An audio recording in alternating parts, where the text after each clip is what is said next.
সব জয়েন করলাম। জয়েন্টই করতে পারেন নয়, আবার চা যাচ্ছেন না। হ্যালো গাইস, আসসালামু আলাইকুম। কি অবস্থা সবার, কেমন আছেন আপনারা? আশা করি অনেক ভালো আছেন। আজকে আমরা যে নাটকটা সম্পর্কে জানবো সেই নাটকটার নাম হলো ইয়েস বস। তো এই নাটকটা একটা কমেডি তাজের নাটকও বলা যায়, আবার একটা সামাজিক কেন্দ্রিক নাটক বলা যায়। তো সামাজিক কেন্দ্রিক নাটক কীরকম? তো কিছু মানুষ আছে এলাকার ভিতরে একাধিক মেয়ের সাথে সম্পর্ক করে থাকে, মানে একাধিক মেয়ের সাথে কথা বলে থাকে, একটা নৈরাচার একটা দৃষ্টি একটা, যেগুলো বলা যায় যে সমাজে কিছু মানুষদের নিকৃষ্ট বলা যায়, ওইগুলোর দরকারের কাজ করে থাকে।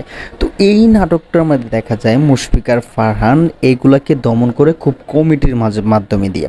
তো অসাধারণ একটা নাটক ছিল, বিশেষ করে মুশফিকার ফারহান এবং সামিরা খান মাহির যে অভিনয়টা সেটা অসাধারণ ছিল, যেটা অতুলনীয়, যা মুখে বলে শেষ করা যাবে না যদি আপনারা নাটকটা না দেখেন। তো অবশ্যই যারা দেখছেন তারা অবশ্যই বুঝতে পারবেন যে পুরো কমিটির মাধ্যমে কীভাবে একটা সমাজে কিছু ঘুষখোর মানুষদেরকে সাহায্য করা হয়, তারপর কিছু মানুষ আছে যে একাধিক নারীর পিছনে লোভ থাকে, তাদেরকে কিভাবে সাহায্য করা হয়, যা অসাধারণ ছিল। আমার দিক থেকে নাটকটা অনেক ভালো লাগলো।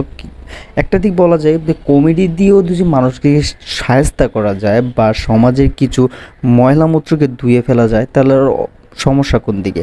আর বিশেষ করে মুশফিকার ফারহানের নাটক তো অসাধারণ, যেটা বইলা শেষ করা যাবে না। বর্তমান নাট্য জগতের টপ অফ দ্য হিরো বলা যায় মুশফিকার ফারহানকে। আর সামিরা খান মাহি তার সাথে থেকে অসাধারণ অভিনয় করেছে। তো আশা করি নাটকটা যারা এখনও দেখেন নাই তারা অবশ্যই দেখবেন, আর যারা দেখেছেন তারা কেমন হয়েছে তা অবশ্যই কমেন্টে জানাতে ভুলবেন না। কিন্তু সবাই ভালো থাকবেন, আর মুশফিকার ফারহানের নাটক বেশি বেশি করে দেখবেন। আল্লাহ হাফেজ।